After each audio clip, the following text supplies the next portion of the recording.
goods from you. That's all. All right, guys, There we've they got are. a great show for you today. We're going to try a little different format. How you doing, Tim? Dude, I'm doing freaking phenomenal. Are you kidding me? Come on now. Dude, they're Silence your calling you phones, already. please. See that? That's how busy we are, man.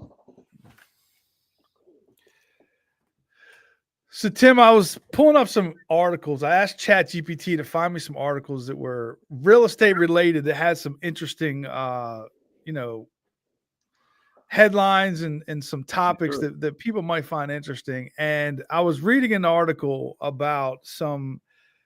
It's more of a luxury property thing, but they're trying to work in a model of try it before you buy it. And I started thinking about if you Wow. want to buy a car, it's a pretty common practice to go to the dealership, and Mhm. the dealer sometimes will let you take the car home or take it out for the weekend. Right. So what do you think about doing this for houses? I think it'd be great for the upper end echelon, but I'm not sure a lot of people are going to let you try out their townhouse they're selling for 300,000. I'm not sure that's going to happen. Yeah, I think there's a liability issue, and I think you have to somehow make it worth it. And the other idea is like if you are test driving the house, are you taking it off the market while you're test driving it? Because are you putting it under contract in the MLS while you're test driving it? I'm not sure how they're doing it, but Right. this guy's buying a $60 million house. So he wanted to test drive it for 2 months. He Yeah. paid $250,000 a month. That sounds reasonable. Works for me. Well, it came with like the cars and the staff and the whole thing. Right. Like it's like, it's like an estate. You think of like one of these like these English estates, like in the olden days, we had an entire staff at the house and they sort of like lived there and worked there and helped you run this little mini empire. I mean, that's It's like Downton what do you Abbey. think about rent Yeah. before you like try it before you buy? What do you think about this? Well, I just kind of ran the numbers because I wanted to see what it was going to look like, and I was thinking, you know what? Based on what my analysis says, if they put down 20%, the mortgage payment is $325,000. So at 250, this is a steal. So and you're making such a huge investment. Yeah, I can see it on the upper end echelon, the upper level, but the lower end, anything that from everyday Joe that's trying to sell his house and move up or move out, it's never going to happen, man. It just doesn't make sense. I got it. Well, the next article I was reading was there's a real estate agent in Texas Yep. who came up with a tagline, Texit. And that is where she's helping people who want to leave the state for political reasons or it's too hot or whatever. Like, Right. if there's a Why would lot of people in your area, which I don't know if you're spend a lot of time, on social media or whatever, but there's a lot yeah. of people in Maryland who, especially when they retire, leave the state with Hmm. malice. Like they're like, forget you, Maryland, forget your politics, forget your taxes, forget your government regulation. I'm going to Tennessee. I'm going to South Carolina. What do you think if we started what would you call a Maryland exit? Would you call it A Mex Mexit, a Mexit. Mexit, or Come on, Marexit? no, MEXIT, Mexit, man. Why would you make it too complicated? Yeah, but you gotta understand, people leave Maryland because they've completed a career. It is expensive to live. It's expensive because we have a lot of jobs. We have a lot of facilities. We got a lot of military bases. There's just a lot of activity. So I see people leaving here when they're ready to retire, ready to slow down, take it easy. It makes a lot of sense to me.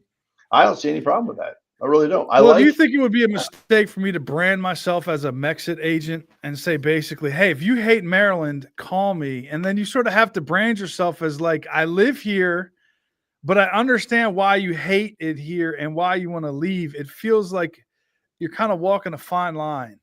I would never affiliate anything with the word hate. I think it's Okay. all.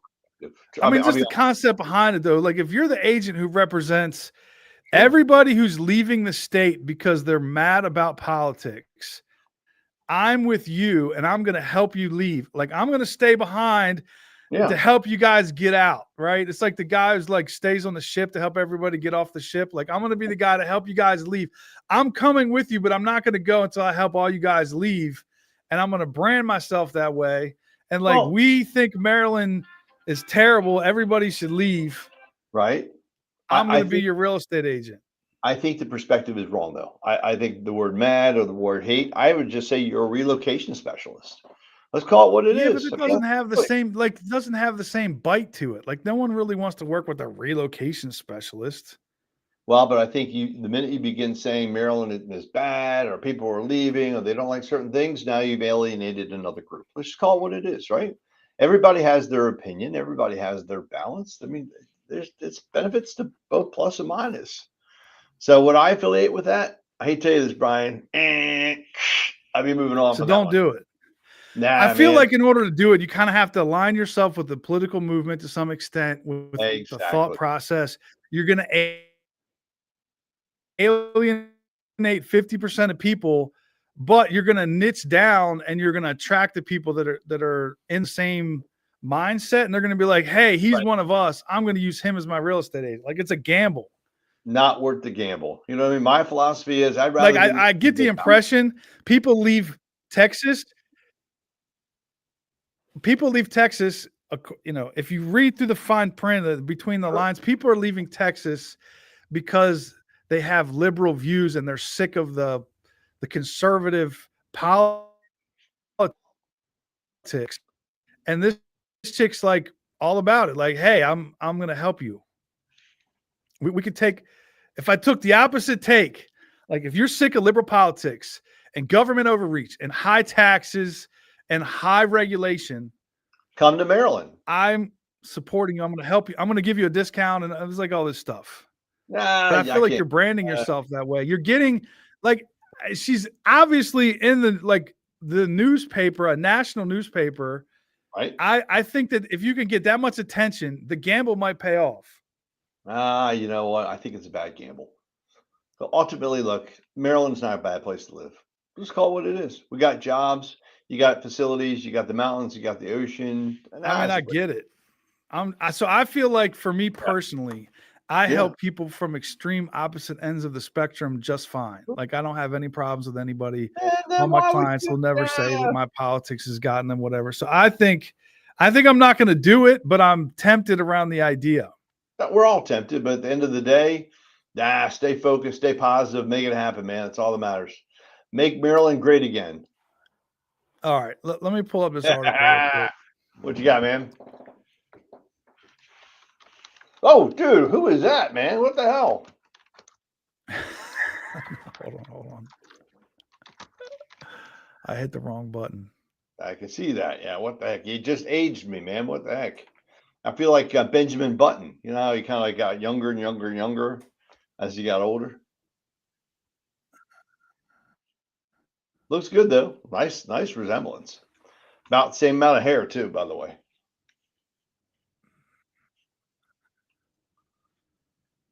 All right.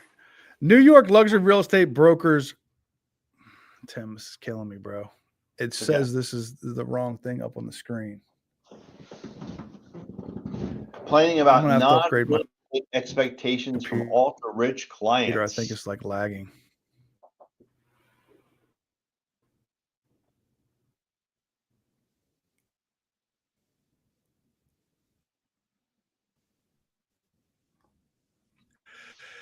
Yes, there's in the New York Post about these high luxury real estate are being asked to get and not be able to get, and help them get into clubs, and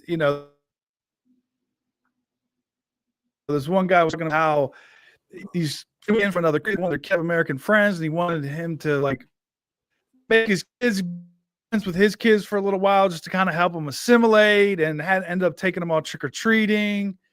So I was thinking about, you and I have been on the receiving end of people asking us to do things that are not part of our normal job.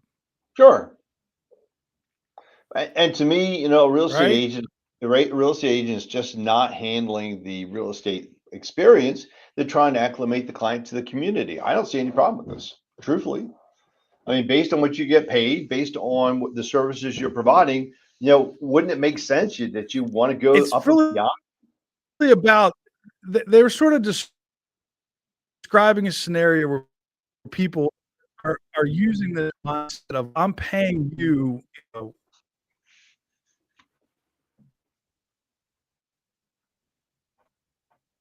to some extent, but I think at some point it gets to be excessive.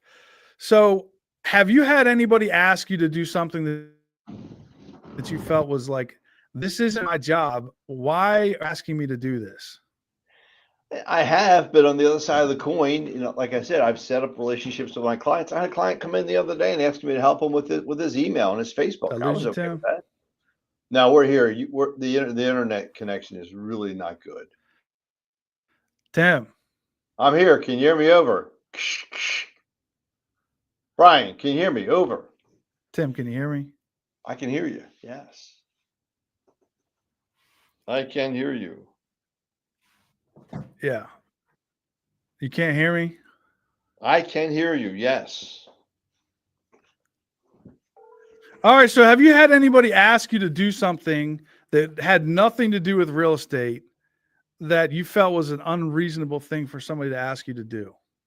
Yeah, I mean, I have people ask me things all the time, and I like being a connector. I don't have a problem at all connecting them to the right sources because all it's doing is extending my relationship and my outreach with my clients in the community. That's a win-win. I love that. When they said, "Hey, can you help me, book a restaurant, or can you help me with, take my kids around?" What a great opportunity to meet, other people that are, and this is guy is the ultra luxury real estate agent. Yeah.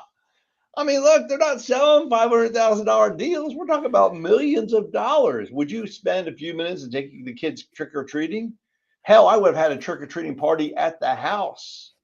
Come on, Brian, think about it. This is nuts. Go on to the next one, man. Come on. Hopefully, we don't have agents biting Come people. on. That's all I care Tell about. me a story about somebody who asked you to do something that had nothing to do with real estate. And it was like this, because to me, this is about a mindset where you think to Sure. yourself, you start counting other people's money and you think, Well, hey, you're getting paid all this money. I feel like you should do this. You should do whatever I want you to do. You should just be we'll keep it clean. You'll be my servant. And I can so I had this guy one time right.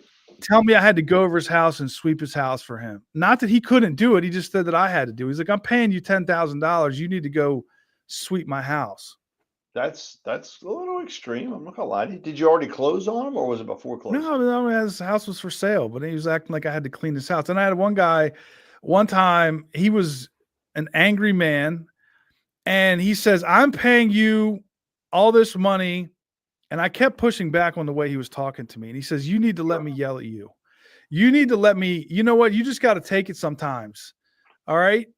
You just got to take it. I remember exactly where I was at. I was at the light headed to Wawa in California. I was at the light and Valerie was sitting next to me and I was in the passenger seat. And I was like crawling up out of my chair, like yelling into my phone, like, what makes you think you could talk to somebody like the way you're talking to me right now? Like, I'm here to help you sell your house. I've done everything you've asked me to do. I'm getting your house sold. And he just wasn't having it. He was just like, you need to, I got the impression this guy was some kind of a middle manager and he had some success in life. And he felt like that I was one of his employees that he could just yell at. Sounds like he was doing what's called bully management, and that it never ends well. You know that. I mean, that's called what it is, But do right? you feel like you owe somebody anything other than to do your job? Like, it's not so much that you don't want to go above and beyond, because I get what you're saying, but the idea that you're going to bully me and tell me that I have to because you're paying me when it has nothing to do with real estate. Yeah, I mean, I'll be honest with you. There comes a point in time where I'm like, the hell with this shit. You know what I mean? Call it what it So is. give me an example, Tim. What if somebody said something to you or asked you to do something or said, hey, you need to do this for me? Anything? Honestly, I just normally help them out, and people call me and they say, "Can you refer me to somebody?" People call me and say, I have people that come in sometimes, especially my older clients, and I'm helping them out with tax abatements. I'm helping them out with their insurance. I have people. It's crazy stuff, man. But you know what? They keep calling me back, and you know what that says? They're going to call me when they're ready for a mortgage. I get it, Tim. I do the same thing, but I'm just saying the sense of entitlement. The sense of entitlement is growing amongst our people. It is. It is. It is. But at least you know what? You're still being fed. You're not. You don't have to eat somebody or eat I mean, something. I know. My attitude is, get it done. There you go, man. But I do feel like there's a line in the sand where you have to set boundaries with people and you have to say, listen, you know what? My job is not to clean your house, sir. And I didn't clean his house. I told him, I said, I'm not doing that. Like, I'm not going to be at your beck and call to come do housework for you just because you're paying me to list your house in the MLS and to help you market it and negotiate a sale. Like, I'm not. Right. I've done way more than that for people that didn't ask, or if I felt like it was the right thing to do, like way, way, way, way above and beyond. Right. But the attitude to think that you're going to tell me because you're paying me all this money that I somehow owe you this, that's where I draw the line. Is like, I feel like you have to keep a set of like professional relationship standards where you can't let people sort of take advantage of that. Because what I've noticed is people that you give into in that situation, there's a lot of people like this. The more you give into them, the more they feel entitled and the more that they become unhappy and miserable and they feel angry and they want you to do more. Mm-hmm. And then you just sort of like feel like you're chasing a relationship that Right. is unhealthy. It's like, you can take it to different examples in different realms of boyfriends and girlfriends and whatnot. But I think it's like a common thing that happens. And I think there's a temptation in real estate when you're paying somebody all this money to think that you own them in some way beyond what we've sort of discussed. Well, I think there is a fine line, Brian. There's no question about it. But, if someone just needs help, I'm okay with that. You know what I mean? If it's to the extreme, okay, I have a small challenge. There's no question about it. I Just then got you. you're devaluating yourself. So I'm with you 100%, man. All right, so Tim, the last thing I want to talk about is I was reading an article about how interest rates and home prices work together and work for and against the market right now. And Sure. what we've seen is a huge number of home sellers who are, instead of lowering the price to get it to sell, they take it off the market because they think tomorrow is going to be better than today. Buyers are refusing to buy houses. Like, I've taken out 15, 20 buyers recently who just say, hey, I'm just going to wait it out. It seems to me that everybody thinks tomorrow is going to be better than today. That's my impression. And it's not just my impression. That's what people say. Like, interest rates are going to come down next year. I'm waiting for house prices to come down, or I'm waiting for interest rates to come down. That's the impression. I don't think people understand the correlation between house prices and interest rates. Let's call it what it is. They think, Yeah. okay, I'm going to be able to. I'll wait till next year. Rate comes down 0.5%. Now I'm at 5.5 versus a rate of 6, right? So I'm going to be able to afford more. But Brian, what happens to the price of the house? Goes up, right? Yeah.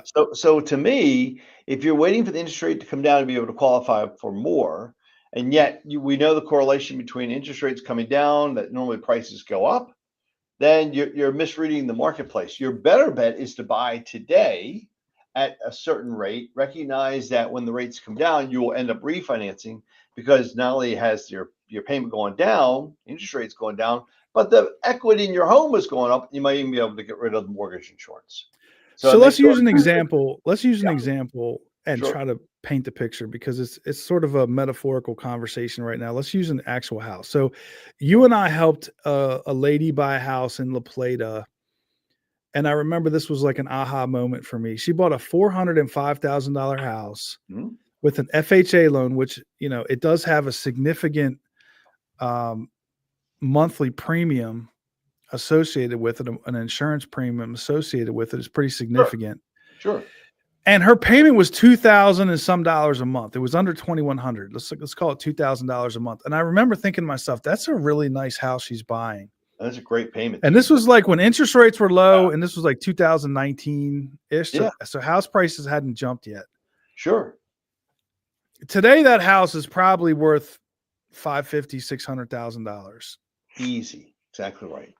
Yep. So let's talk about what it would take to get somebody back to a $2,000 payment. Like, the house is worth $550,000. It would have to drop $150,000 just to get back to $400,000, and interest rates would have to go back to 3% to make this work. To me, there's no scenario that exists because of supply and demand. like the thing people need to understand is there's a shortage of 5 million houses in America that need to be built in order to make up for supply, to make houses, Mm-hmm. to adjust the supply and demand ratio. Interest rates are probably the only thing that's likely to change. So I don't necessarily think tomorrow is going to be better than today in the sense that house prices are going to come down. They're probably going to go up. They might not go up a lot because if we have this stalemate that continues, house prices are just staying the same. I would argue that they're dropping in some areas around here. You can argue with me about that, but I think I'm looking at houses that I feel like would have sold last year or the year before at a higher price. And 2022, 2023, 2000, those years, those houses would have sold for more. So let's take a house that's $500,000 at a 7% interest rate. Mm-hmm. And what's the payment at a 5% interest rate? Like, what's the difference in the payment? Sure. How about this? Let's just do the difference in the payment and kind of go along that lines, right? Yeah. So the difference in the payment is about $670 between 5 and 7% on a $500,000 house. All right. How much would a $500,000 house have to be dropped in price to get it down $600? That's pretty easy. It's about $80,000. Yeah. See, I think people don't understand. Looking forward to next year is awesome if you recognize that you want to buy this year when the right house comes along. Because look, we are in more of a balanced market, Brian. I don't think we're in a seller's market. I don't think we're in a buyer's market. I think we're in a balanced market, which means buyers are getting closing help, we're getting repairs addressed, and prices aren't through the roof. So let's take it from that perspective. If that's the case, and we have that very positive perspective, as a buyer, this is a win-win. I'm going to get closing help. I need less cash to buy the house. Yeah, the payment's a little higher than I'm comfortable with, but it gets me at the house that I want today. With the idea that when the interest rates come down in 12 months, bang, I'm going to be able to go in and reduce my payment, use the appreciated equity, and then laugh all the way to the bank. And I think that's the key, Brian. I really do. I think it's all perspective and what's being sold on the news, on the social media today. All we hear is, oh, rates are high. Prices are high. We're going to see a crash in the market. Brian, you're never going to see a crash in the market, dude. It's not going to happen. Yeah, there's nothing right now that's indicating a crash in the market. So from that perspective, I would say you are, what is that, a fool's errand, Tim? What's the term for that? I think you're crazy to think that we're going to see a crash. Let's just call it what it is, okay? And the reason I say that is not because prices are staying still, not because of interest rates, but specifically because of supply and demand, which you nailed earlier, which is there is no way to replace the missing houses in our marketplace today to make things more affordable. Period. End of story. What's going to happen is you ready for this one? Paychecks are going to rise. Income is going to go up to be able to afford the homes. Period. End of story. And that's my firm belief of what's going to happen to the marketplace in the next 12 to 18 months. I agree with you, Tim. And I did a video the other day. I was going to pull it up, but I'm having some technical difficulties. What I need, I think I'm going to go get a faster computer next week so we can pull slides up on our live stream.